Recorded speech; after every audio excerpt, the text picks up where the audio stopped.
That's a good-hearted bitch, is that what No. The song is Cold-Hearted Bitch, and we changed the lyrics to Good-Hearted Mitch.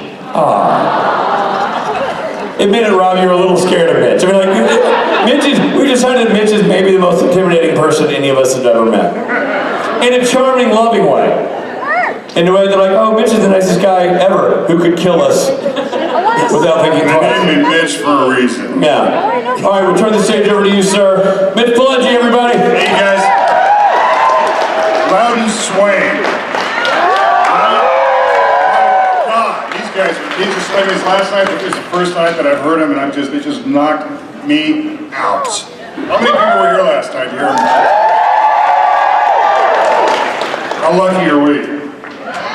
Well, I'm going to sing with them one of these times. How freaking good is Jensen, for God's sakes? That can sing his ass off. I know, right? How's everybody doing today? You good? Doing good? You had a good weekend? Good time here? Good.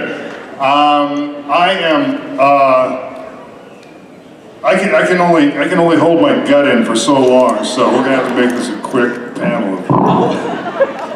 It starts hurting after a while.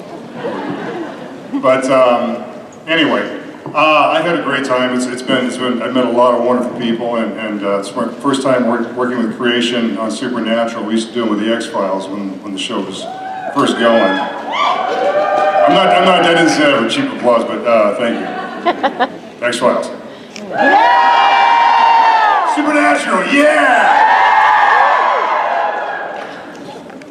So what I'm going to do is I'm going to take some questions and talk to you all. If you got anything you want to know. How many people were here yesterday to hear my BS? I'll make some new shit up for you, okay? Hello. Hi, how are you? Good, how are you? Good, thank you. I've actually been a fan since X-Files, and I was going to ask you if you have any X-Files stories. I got 11 seasons of X-Files stories. The X-Files was a real blessing in my life. It gave me an amazing life. I met my wife on the show. My daughter was born while we were doing the show up in Vancouver. I got to work with an amazing crew up in Vancouver, and then we got an amazing crew in Los Angeles. So it was the whole thing was, and I got to play a character that they gave me a really good, cool arc throughout over the course of 11 seasons. So I probably have a lot of really good stories that I can't remember because it was over a 25-year period as the show was around. So do you have a favorite episode? I don't, but I'm waiting for another X-Files movie, just saying. I don't know if it's going to happen. Talk to Jillian about that. That wasn't a diss at all. Believe me, I understand absolutely. We did the show for a long time. Jillian's living in England, and her kids are there, and she has all the reason in the world to move on with her life, so that's where we're at with that. But yeah, I mean, if it ever did happen, I'd love to go back and play this character again. He is still alive, by the way. But yeah, thank you so much for being a fan. I've really enjoyed it. Thank you. Thank you so much. Take care. Hi. Hi, Mitch. Hi. My question's also about the X-Files. I was a huge fan. That was my first big TV series that I got into. And I loved the 2 event series that happened later. And I wondered how you felt about them, because I personally thought they were a fantastic ending to the show, but also had some of the best episodes that had ever been done. And so I just wondered what your sort of thoughts on those 2 event series were specifically. I'm with you. I thought that the last season we did, I thought was much better, because the 6 episodes we did before that tried to put a lot of stuff into 6 episodes. We had been gone for like 13 years and came back and tried to tell stories, and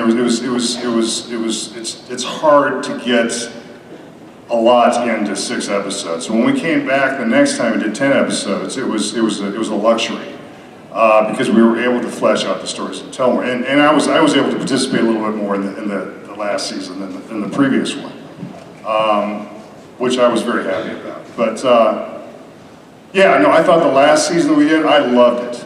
I loved it. I know some people had problems with it. Well, that's the way life goes. But I really was very, very happy with everything that we did that last season. Excellent. Thank you very much. You bet. Thank you. Hi. Hi.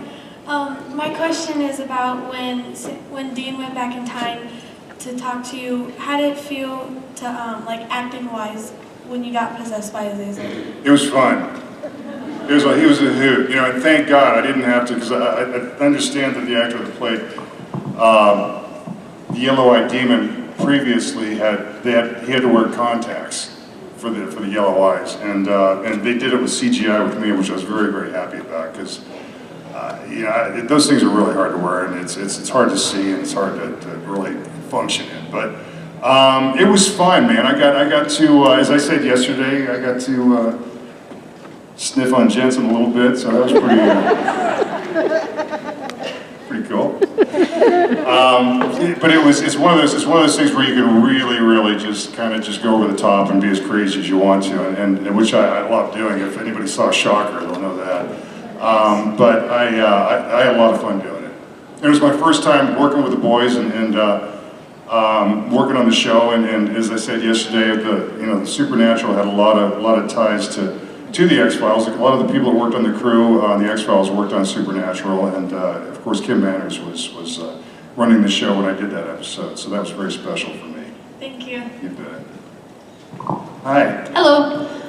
You just mentioned Shocker, so I just wanted to say I was 14 when I saw you in Shocker. You shouldn't have been watching it at 14. Yeah. Anyway, I'm a Texan, and I'm from down on the border, and we go to the Majestic a lot for plays. And you mentioned yesterday that you did musical theater in Austin. I wondered, now I got curious, have you ever played the Majestic in San Antonio? No, I have not. You never played that one? Never did. No, I did everything I did was in Austin. Everything in Austin. Yeah, I did. I worked at the ZAC, and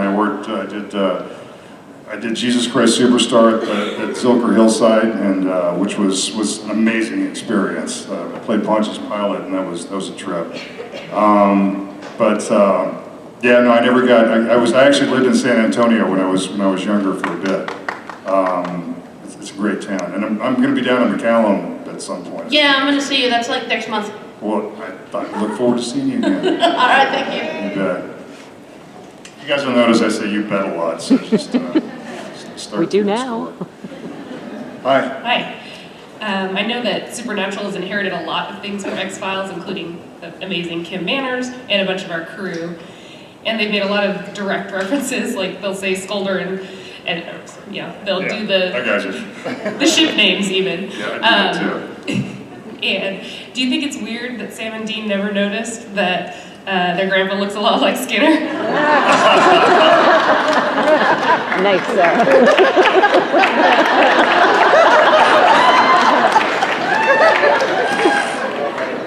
You know, I tell you what, I think they're having a panel after this. You ask them that question. What the hell? What's going on? What's up with that? Yeah. I think it's weird. But ask them that. Maybe they don't pay attention. They don't. They're just Well, you know. watching for the plot. Exactly. Hi. Hi, Mitch. I'm Joanne. Hey, Joanne. Just wanted to, first, very quickly, I just wanted to say both with Skinner and with Samuel, with Campbell, you kept me guessing, in both shows. Are you a good guy? Are you a bad guy? So that was really, that was really neat, all, through both series. Thank you. With the second part of the X-Files came about both times, and you hadn't really, except for the movie and stuff, been together. Was it like putting on an old shoe or getting on a bicycle again? It absolutely was. I mean, the first scene that I had when I came back was with David in his office. We walked through the door, and it was like there's the poster, there's his desk, there's the pencils in the ceiling, and it was other than the fact Skinner had a beard, it was like riding a bike. We just fell right back into it, and I didn't really have any concerns about it, because we played those characters for so many years, and they were just there was such a part of our makeup that it was easy just to fall back into it. and fun. It was fun to be able to play those guys, play those characters, and say those words again. So it was a trip, yeah. Thank you so much. You bet. Did you like the last 2 seasons, or? Yeah, I mean, I got, first of all, the first of the last 2. When the beginning opened, I actually got a little I got emotional because I had been such a fan for all the years and everything. And yeah, I did. I like both, and I thought Good. they were really good. Thank you. And so, I'm thank glad you liked very it. much. You bet. Thank you. Hi, Mitch. Hi. Jared and Jensen have told us a couple of good Kim Manor stories, like when he stuck them in a hole and then poured several 5-gallon buckets of ice water on them, and then Did he really? he did do that. It's on it's on the DVD. And also he stuck them in a house full of live bees and told them to suck it up, and went in there with his short saw. That's so Kim Manners. That's so Kim Manners. Do you have some good Kim Manor stories you could share? You know, I probably got a lot of them. There was one that I remember specifically that we were shooting in Vancouver, and there was a guest star on the show, and he was the scene that they were shooting. Kim was directing the episode, and the first date, this actor was kind of in the background. He didn't really know what Kim wanted him to do, and so the first AD came up to Kim and he said, "Listen, this guy wants to know what you want him doing in the scene, and what exactly what do you want him to do?" And Kim goes, he's just an out of focus piece of shit in the background. Doesn't matter. And this actor was standing right there, and and he was like, the first AD goes, Kim. And Kim was like, oh, Jesus. It was, Kim was one of the best. That was just the way. I mean, he's just the kick it in the ass guy, and he was such a great dude, and I got to do so many episodes with him directing, so it was a real treat to be around him, and then to come back on the Supernatural and to see him again and work with him again for a short period of time. Thank you. You bet. Hi. Hi, Mitch. So thanks again for coming back today. Absolutely. It's great seeing you yet again. So we know, I mean, you're a great actor, but we know you have that love for music. So I was wondering if there was any particular band or musician, famous or not, that you would love to jam with.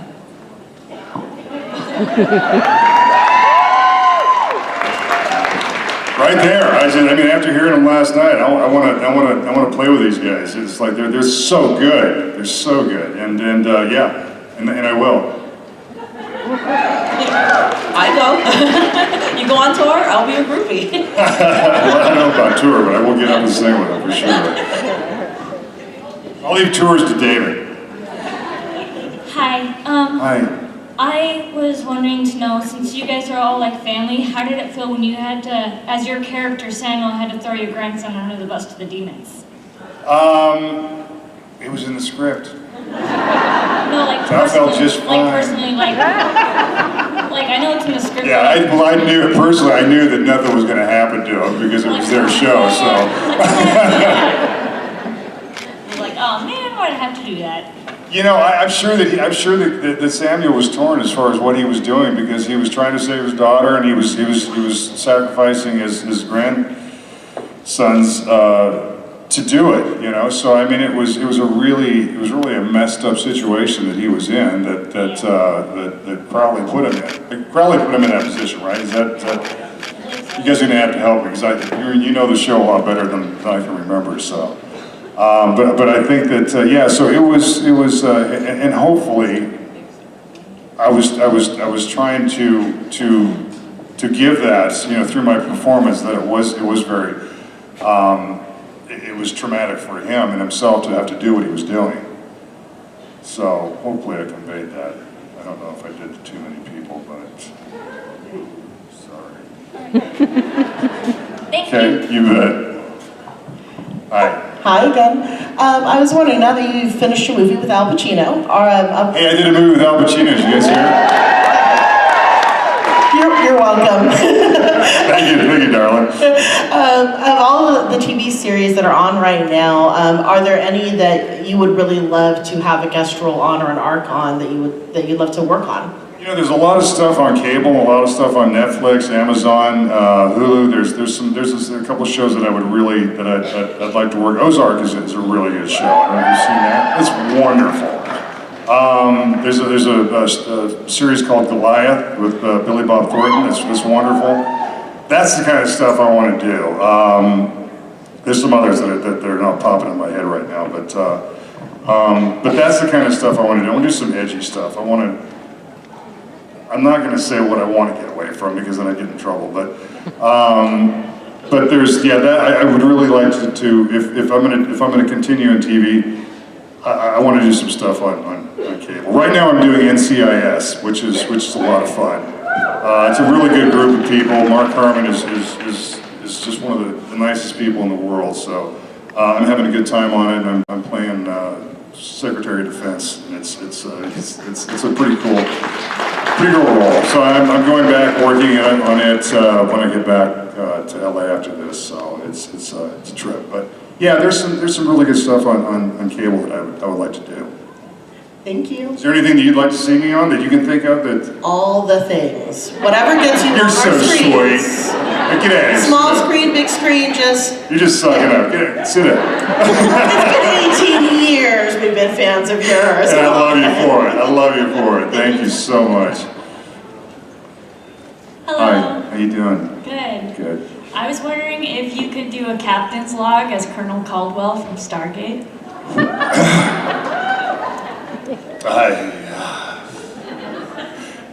Probably not, but I love Stargate, so I was so excited when listen, you were on I it. had a spaceship. I know! I had a damn spaceship. Shoot, I got to get my Captain Kirk on. Could we possibly see like a web series of Colonel Caldwell? Unless that's somebody so else awesome. does it. I had a lot of fun doing that. It was fun working on that show, and it was well, I got to work with Jason Momoa for Christ's sake. I had Jason Momoa kicking my ass. It was fun. But it was a great group of people once again, and I had a lot of fun doing it. So I was very, very blessed, as I am in everything that I've been able to do. Thank you. You bet. Thank you. Yeah. Hello, it's nice to see you again. It's good to see you again too. I was wondering, people talk a lot about how different the set of Supernatural seems to run as opposed to other shows that there's a more serious tone on the set, and I was wondering what were some of the differences filming X-Files in Vancouver with some of the same set people as opposed to filming Supernatural a few years later and how everything was run. You know, it was run pretty similarly, you know, as I say, because Kim was a big part of both shows. So both of them had that same flavor. But Supernatural, you got two guys that are they're just having so much fun doing what they're doing. They deserve everything that they've gotten from working on this show because they're just two of the best people that I've ever met.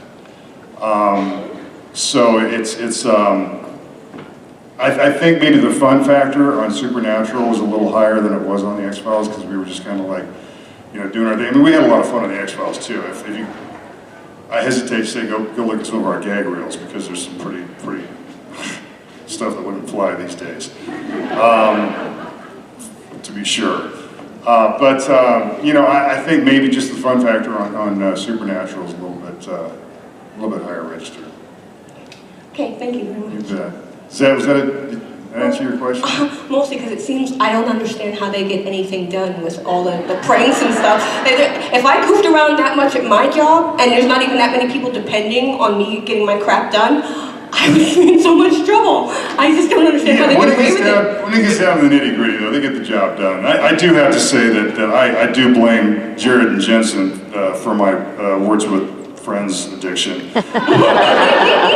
I never played it. I had never played it before. I did the show, and there was a lot of time spent the first AD trying to get them to turn their phones off and turn Words with Friends off so we could shoot.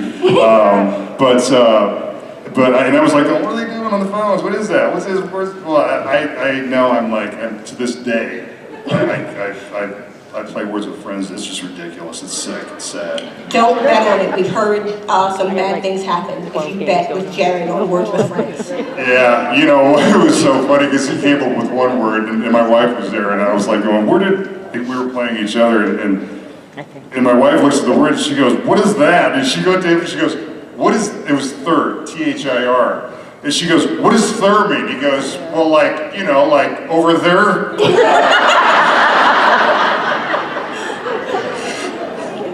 He's a knucklehead, what can I say? Hi. Hi, Mitch. I was wondering if you could tell us a little bit about how you got into acting, because you've been doing it for a while and you're so good at your craft. So how did you make that decision? It happened. It came about. I was telling somebody the story yesterday. I played in high school. I played football and I wrestled. But my senior year, I was in Turkey and going to a school on an air base, and I took a chorus class because I thought it'd be easy. Where all the girls were, and I thought, so I'll take chorus, and my girlfriend was also taking the chorus class, and she and her friends knew that I could sing. Well, they were getting ready to do the musicals, spring musicals, and they were doing West Side Story. So at one point, I'm sitting in the back of the room in the bass section with all the other guys screwing around, and I hear my name, and I'm like, huh? And it was this teacher who was at the front of the class sitting at her piano, and she said, would you come up here? And I said, okay. So I went up, and she goes, I understand you can sing. And I said, no, I can't sing. And she goes, well, I hear you can. And she said, I want you to sing this song. And she wanted me to sing Maria from West Side Story. And so I said, okay. So I started singing it, and she got about 4 bars into it. She just stopped, she looked at me, and she goes, you're my Tony. And I ended up playing Tony in West Side Story, and I got on stage and got that immediate feedback, and I was like, okay, this is pretty cool, I think I'm gonna do this. So I did it, and then I got away from that. I had a whole other career for many years, and then I finally came back to acting. I went to Austin and I started doing community theater there. And once again, I got on stage and I just was like, this is what I want to do. So I got very, very lucky and did a lot of theater in Austin. And then at a certain point, I decided that I wanted to come out to LA and give it a shot, see what I could do. It was a struggle for a couple years. Fortunately, my brother had a company that I could work for, and every time I had an audition, they'd let me go do it. And one day I walked into a room and Wes Craven was there, and that kind of started the whole ball rolling. And then I got very fortunate, very lucky, and I've been very blessed in my career. Thank you. You bet. Hello. Hi. Real quick, my mom says, she's sitting over there, she says she loves you. Hey Mom, I love you too. She said she loves you as Skinner. And my question is, how did you like working on Return of the Living Dead Part 2 as Sarge? That was a gas. It was, that was really early after I got into LA, and it was one of the first things that I did. And it was a lot of fun. I just got to play. I got to fire this machine gun off the back of a Jeep that was like so cool. But it was, and I didn't have to get my brains eaten on camera, so that was fun. It was a lot of fun. It gave me my first kind of taste into doing stuff in LA. Do you want to do more horror films, or? I'm actually going to do one at the end of April. Start working on one. Awesome. It's called Desert Shadows. Honey? Desert Shadows? My daughter. My brains. So it's called Desert Shadows, yeah. Awesome, I'll keep a lookout for it. Alrighty. Thank you so much. You bet. And there's another one that they're still trying to get out called Polaroid that we shot that was a Weinstein company thing that they're trying to get another company. I think another company's bought it, and it'll eventually come out. Oh, awesome. Thank you so much. You bet, thank you. Hi. Hey, We're happy to see you here. Thank you. Ever since I got hooked to the show, which was obviously a while ago, I have wondered how Kripke's original pitch, which was something like Route 66 meets Urban Legends, I don't think that would have hooked me the way this show has hooked me. So I have always assumed that there was some creative process in those early seasons that added the layers that made this such an amazing story. And I'm wondering if you have any insight into what Kim Manners might have brought. Like, what are the layers he might have brought? Oh, darling, that's above my pay grade. It's like, I can barely memorize my lines. Yeah, so just his artistry and his sensibility about what he knew so well, because he had been in the business for so long. He worked on Charlie's Angels, for God's sakes. So he had a huge history of working in the industry. So he knew so many different, to bring those layers to what this show has. He had that experience and that knowledge, and I'm sure so much of it was him. And then he got a great cast.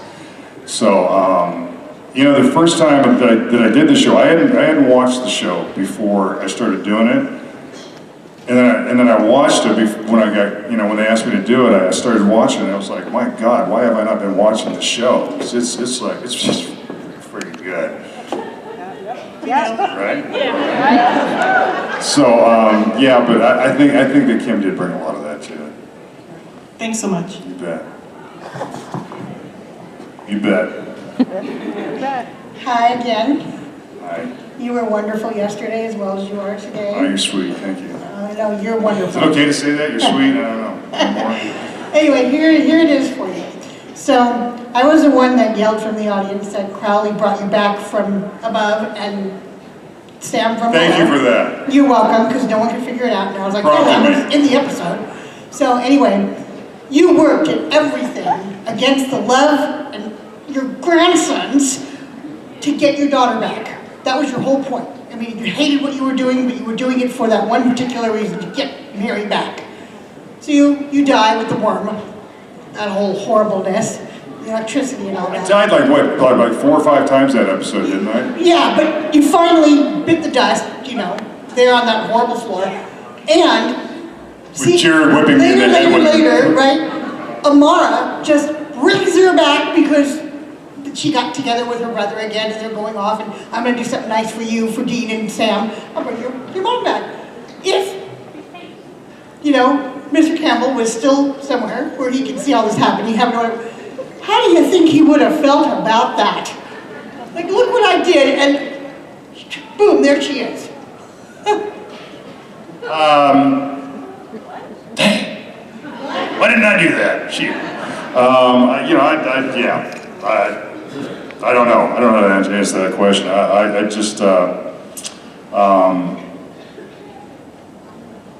maybe next season I'll come back. I'll be able to come back and maybe straighten a few things out or reveal why a few things happen and how he feels about a few things. Maybe a family dinner at the end of the series. For the Winchesters and the Campbells, who knows? I don't know. Yeah. Well, maybe we should all write in, for the final season, not just bring back, John, but how about, him too? I'll arm wrestle it. Right? Yeah, all of us. I'll arm wrestle it, John. Thank you. You bet. Hi, so my question is, you've been a lot of characters in the sci-fi world, and have you found that you like one specific character, aspect more than others, and do you bring that character aspect to your current character? Well, if you watch some of the things I've done, you're basically seeing, on Stargate and a couple of other things, you're basically seeing, Stargate was basically Skinner in a flight suit. Yep. So, right? Yep. Okay. So I said that one time under David. I can't remember what happened. I'm not gonna tell that story because it was.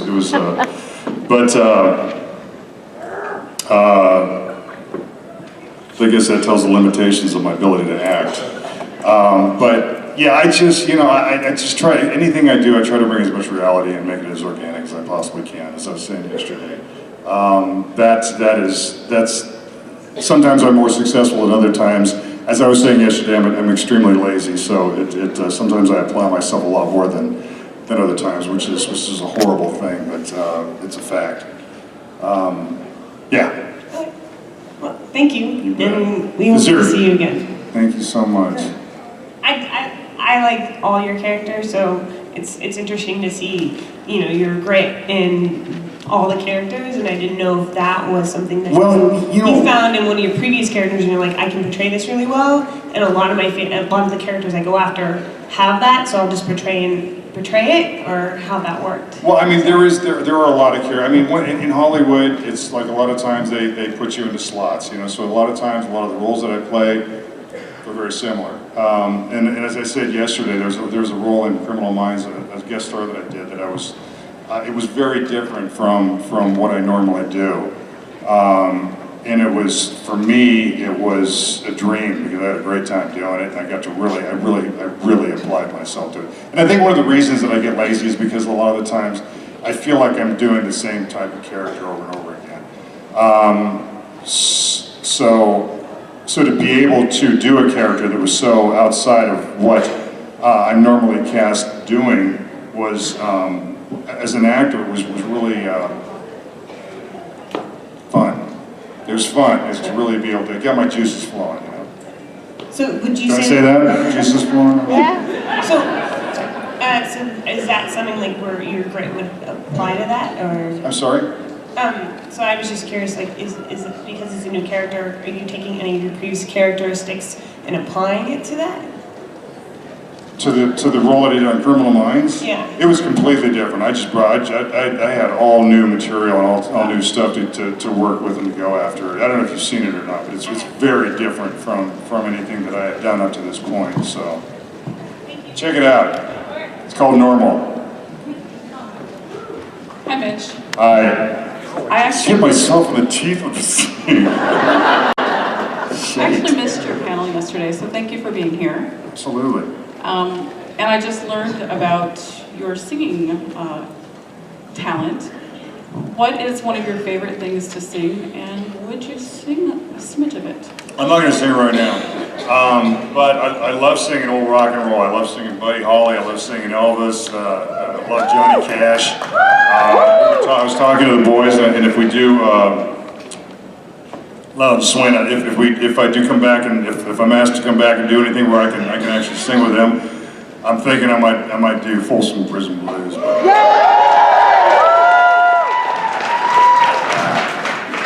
Johnny Cash. Thank you. You bet. Howdy. Are you keeping score? Anybody keeping score of the you bets? Yeah. 14? I had 13. Howdy, I was just wondering, in the television show Dallas, how you enjoyed playing one of the worst people I've ever seen on TV. You even were worse than J.R. Ewing, I think. Wasn't he great? Wasn't it so much fun? I had a ball. I had such a great time, and it was really kind of cool, because I had done, on the original run of Dallas, towards the end of it, I had played a character called Morrissey, and I worked with Larry for 3 or 4 episodes. So I got to, that was early in my career, so I got to watch Larry Hagman work, and that made a huge impression on me, and I learned a lot just watching him. So when I came back and did the new incarnation of Dallas, they had, before Larry passed, their plans were to have a huge storyline with JR and Harris Ryland going at it. And I was just licking my chops at that. That would have been glorious. Unfortunately, we lost him. But when I first saw Larry, when we the first day that I saw him coming back and doing the new incarnation of the show, I went up and said, Mr. Hagman, I'm Mitch Pileggi, and I'm going to be working with you on the show. And he said, oh, well, who are you playing? And I said, well, I'm playing Harris Ryland. He got this twinkle in his eye, and he goes, oh, that's a good one, isn't it? I said, yes, sir. And he goes, playing bad guys is the best, isn't it? I said, yes, sir, it is. So it was, it would have been a hoot to be able to really go at it with him. But it was, Harris was a lot of fun to play. I had a great time, and he was a cat.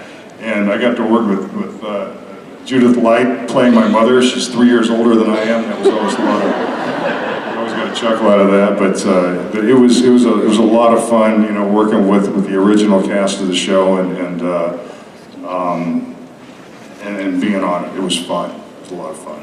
Thank you. Every time you were on the TV screen, I was so angry at you, so you did a great job. I've got a great picture that Jared sent to me. It was a screenshot of him watching the show, and it was of me holding a gun, pointing it at the screen, and Jared's like, he took a picture of him in front of the TV with his arms up like this. It was hilarious. You'd have to see it. Good afternoon, sir. Hi, how are you? Good. So, your voice as Jim Gordon in the Batman series is absolutely amazing.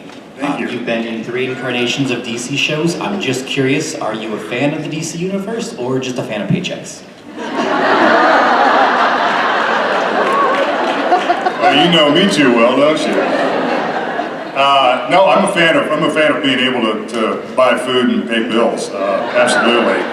But I listen. I grew up, you know, reading DC and Marvel comics, so they were a huge part of my childhood. So to see all these shows, you know, come to life on screen is pretty cool. But I had a great time doing that. Doing voiceovers for animation is probably one of the sweetest jobs that you can have in the industry. I had so much fun doing it. You don't have to shave, you don't have to shower, you can go in naked if you want to, because you're standing in front of a mic. Nobody can see you. Well, I mean, people in the booth can see you, but it was, and some of the other voice talent that I was working with it was great to be in a room with all these other actors and doing these, you know, bringing these characters to life just through their voices. Thank you. You bet. Hi. Hi. I've heard that the Supernatural fandom is different from any other. As an actor, can you describe the differences you've seen from other fandoms you've been part of? Well, I think the fandom in this genre in general is the most enthusiastic and the most fanatical. That's fair. They're fans. There's nothing wrong with being fanatical about something that's good. So I think that the fans of this genre really, whether it's Supernatural, the X-Files, it's just, you guys are the best. You guys are the best, really. You really are the best fans.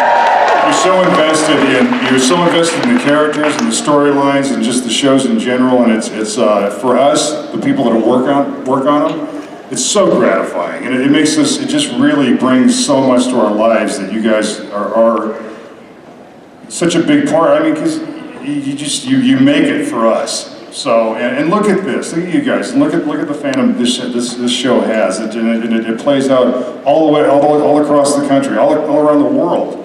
You know, so it's pretty friggin' cool. And I have nothing but the utmost respect for you guys and what you give us. And it just energizes us.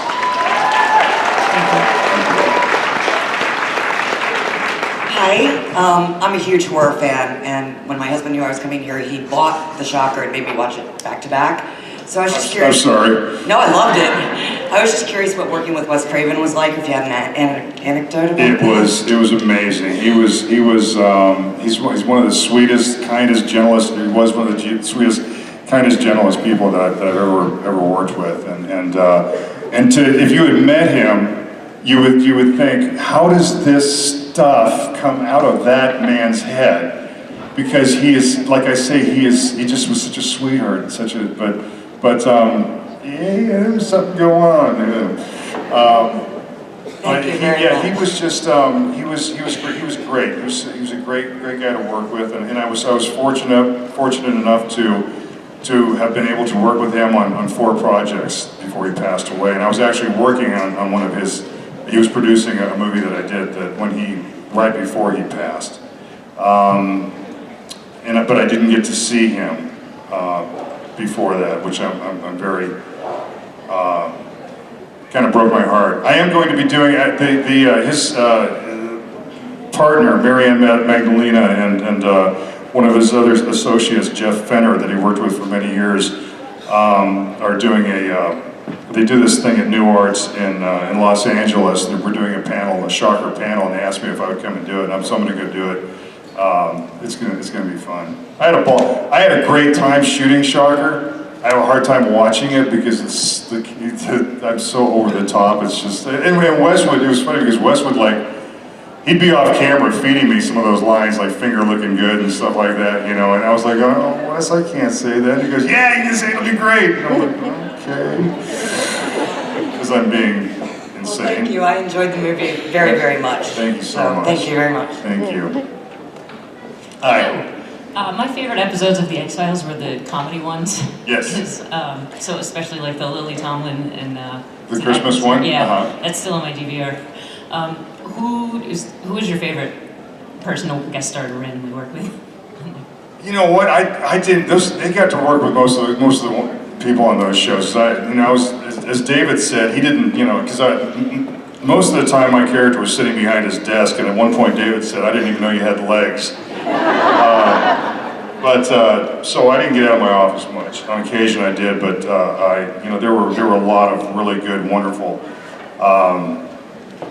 Peter Boyle in Clyde Bruckman's Final Repose was just friggin' amazing. You know, and there's been some really good performances. I mean, I go back and look at some of the actors that worked on the show, and I'm like, going, oh my God, it's like these guys were on the show.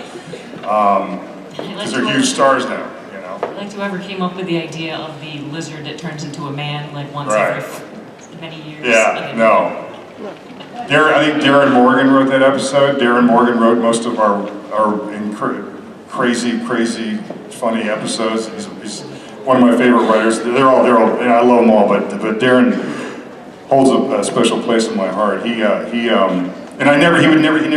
wrote anything for Skinner, which was fine. It's like, it's like, he doesn't fit in this episode. But he called, when we were doing the last season, he called me up and he goes, okay, I'm writing you my script.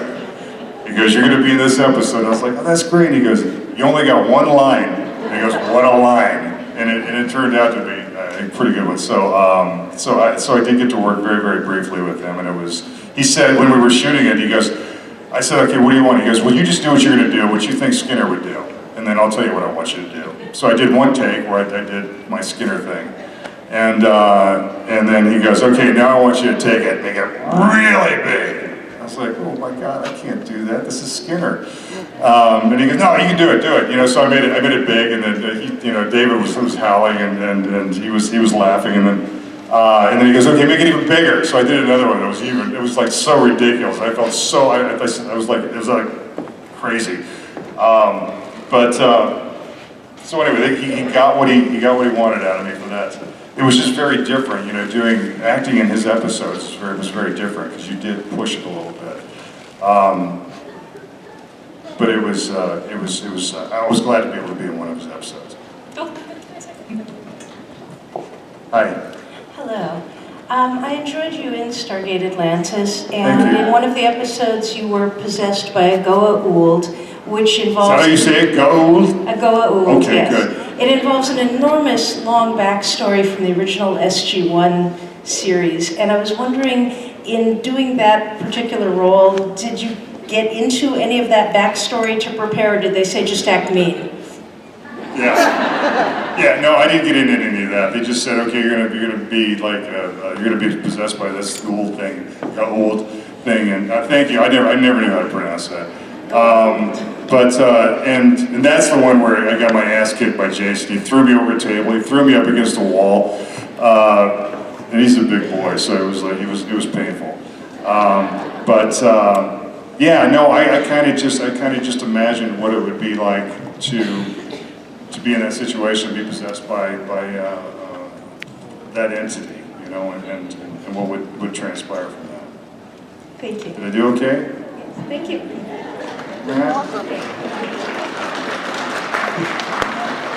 How's it going? Good, how you doing? So you mentioned that you did a lot of theater in Austin, the 70s and 80s, so I texted my dad and he said he worked with you, Edwin Neal. Oh my God, yeah, absolutely. So he says, hey. Chainsaw Massacre, right? Yeah, he was the original hitchhiker. In Right, Chainsaw exactly, Massacre. yeah. Which I think the fans should try and get him a cameo in the last season of Supernatural, so let everyone know. Yeah. So yeah, he kind of looks like a half-crazed version of Jeff Bridges now, which I guess is Jeff Bridges. So I've seen Austin, over the years. You've grown up there. Do you ever think you'll go back and maybe get back into some of that theater? I actually went back 2 years ago and did a play at Zach, and it was great. It was a lot of fun. I had a ball. That's where I really started acting and kind of learned figured out what I was doing with it. Yeah, he was mentioning theater on 6th Street. Yeah, there was one in Capital City Playhouse. I never worked at that one, but I did most of my stuff at Zach and at where else? Someplace else. All right. Yeah. Well, he says hi. Say hi to him for me. Give him my best. That's it. You got nothing over there for me. Hi. No? Hi. No. Anybody else? Loudon Swain, get up here. Hi. You were on Sons of Anarchy, Yes, ma'am. and how was that? What was I guess one part of the experience that was maybe your favorite, or something you can share about that? I had a great time doing it. It was a crazy character that was, as I described yesterday, he was a white supremacist, meth dealing pimp. Meth cooking, meth dealing pimp.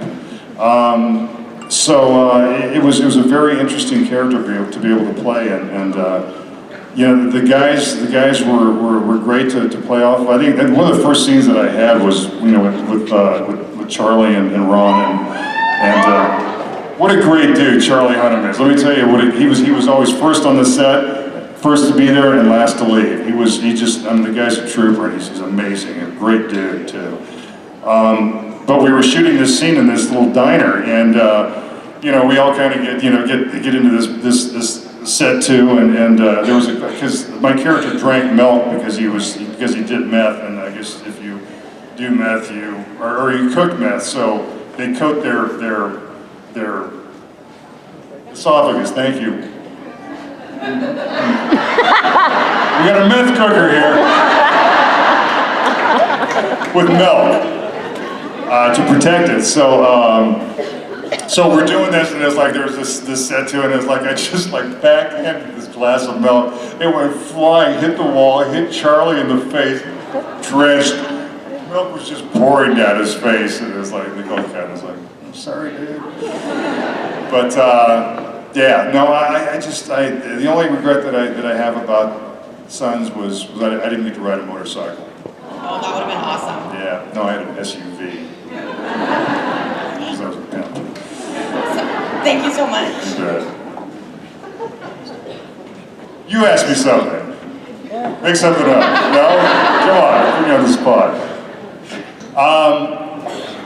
I got nothing else here. If you guys don't got no more questions, Loudon Swain, What's that? Loud noises!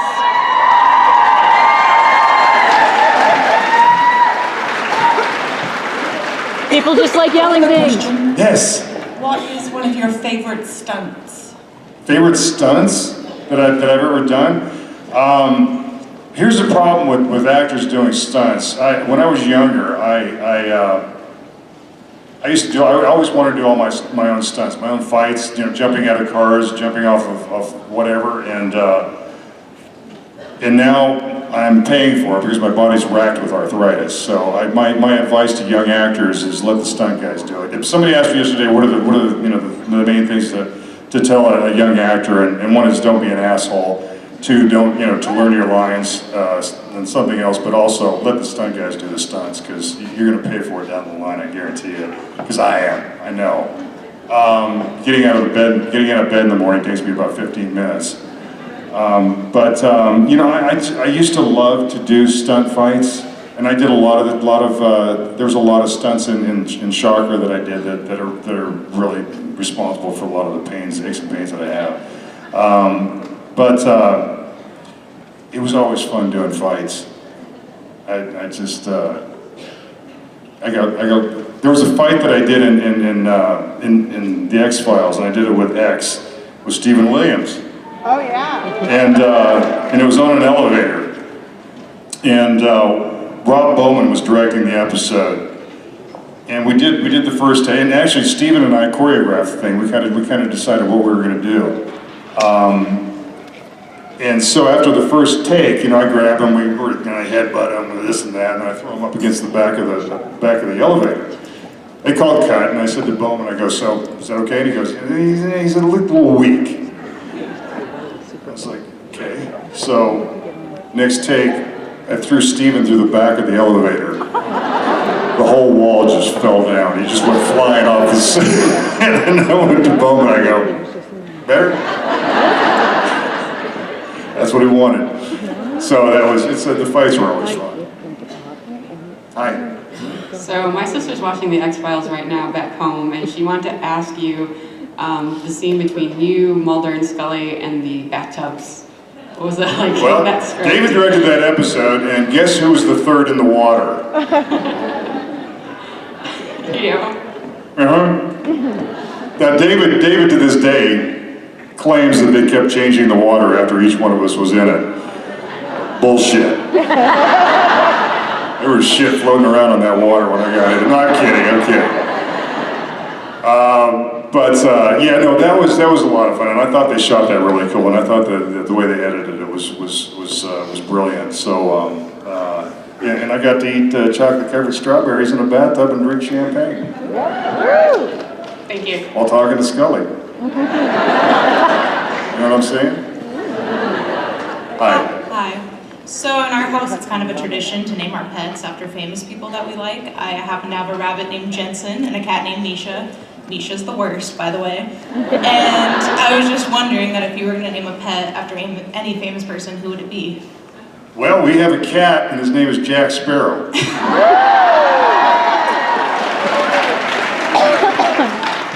It's my daughter's cat, and she named him Jack Sparrow. She's a huge Pirates fan.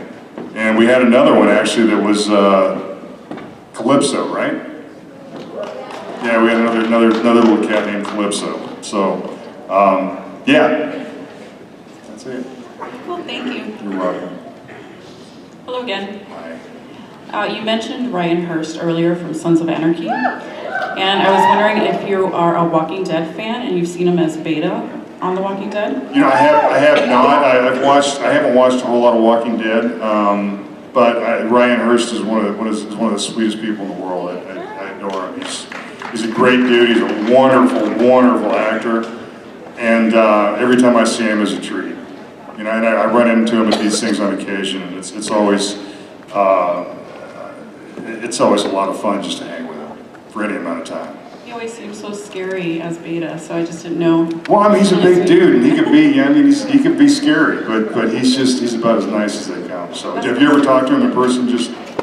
I haven't met him. Yeah. Well, I hope you get to meet him. He's a great dude. Awesome, thank you. You bet. Nothing over there still. Hi. Hello.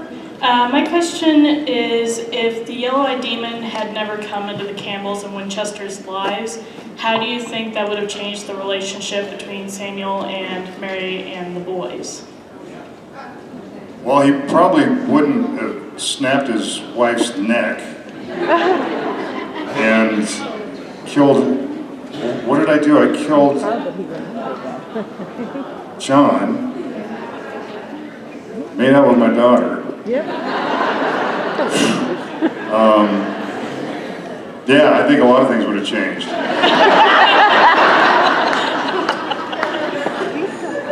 Fair enough. You reckon? Okay, thank you. Okay. One would hope. Calling Loudon Swain to the stage. Someone. An Al Pacino story? You want an So I did this movie, Axis Sally. We shot it down in Puerto Rico, and I kind of... Get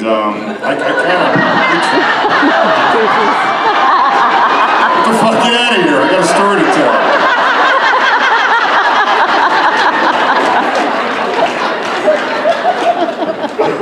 I'll tell it real quick, but it's, you know, it was such a treat to. He's such a humble man and such a wonderful actor, and to watch him work. I learned over that 2-week period. I got to learn so much about the freedom of acting. He riffs and he does things that I'm like going, Jesus, I didn't know I could do that. And it was like, yeah.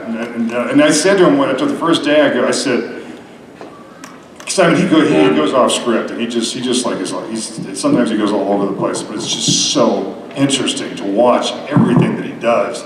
And I was kind of engaging him, you know, a little bit, and coming back at him with some of this stuff, and I thought, God, am I being too cheeky? Is this too fresh? And I said to him, I said, Al, are you okay with me engaging?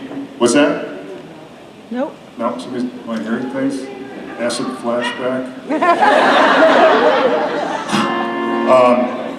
But anyway, yeah, it's just, you know, I said, are you cool with me engaging you when you go off these riffs? And he was like, well, come on, let's go. And so I got to do that with him for 2 weeks, just go nose to nose in a courtroom with Al Pacino.